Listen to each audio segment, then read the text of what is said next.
Hey, Miles. Hi, Zach. Let me ask you about the Timberwolves. Who is your favorite player to talk to? Kevin Love, by far. Michael Beasley running a distant second. Why is that? Why is Kevin Love my favorite, or why is Michael Beasley distant second? Well, actually, both. Okay.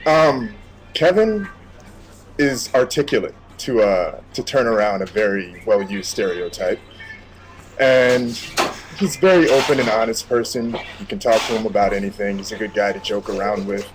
He's actually a very enriched student of the game, and I don't know, he's just a nice young white man. I enjoy his time. Michael Beasley is absolutely insane, and he lets me eat the Skittles out of his locker, so that helps. That's completely valid. Why do you think white people love basketball so much? Reparations? I don't know. I honestly don't know how to answer that question. Let me throw another one at you that is sort of race related. You hang out with a lot of white people. Why? Because I live in Minneapolis and I don't have any choices.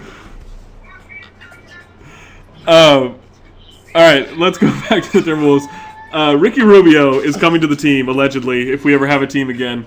What do you do for the team? You've been following them closely the last couple of years. How exciting is this? I'm very excited because we haven't had a point guard for the entire time that I've been covering the team. If I remember correctly, we've gone through Johnny Flynn, Luke Ridenour, Sebastian Telfair, Ramon Sessions, and a few others. And while Ramon Sessions was a good stopgap, I mean, he had a good Puget, and Bassie actually knew how to run a team, but both of them were kind of they were lacking in other areas that Rubio seems to be able to contribute to the team as far as bringing a fast break, more of a defensive presence on the other end, and some personality, which actually does count for something around here. We don't know the offense because there's no head coach in place, but without having to be forced to run some version of the triangle, how is that going to affect Rubio in the way he affects the team? Without running the triangle? Yeah, without being forced to run some sort of triangle.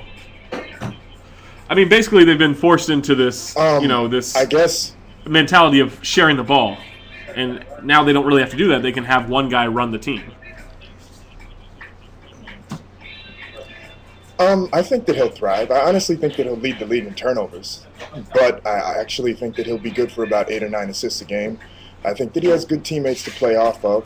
Kevin Love is a very good passer in the half court, and obviously the outlet passing that's been talked about. And I don't know. I think he needs the ball in his hands to actually be successful. So I think that is an important part of our offense, not running the triangle anymore. My last question before I turn it over to Ethan.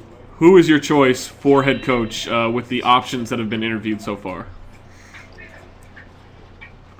I like Sam Mitchell. I know that he isn't the preferred pace that we've been talking about. However, he is a people person, so to speak. We have a very young team. They need they need a tough ear like Rambis, but they also need someone that understands the ins and outs of the game and will be willing and able to help them grow in a way that Rambis couldn't.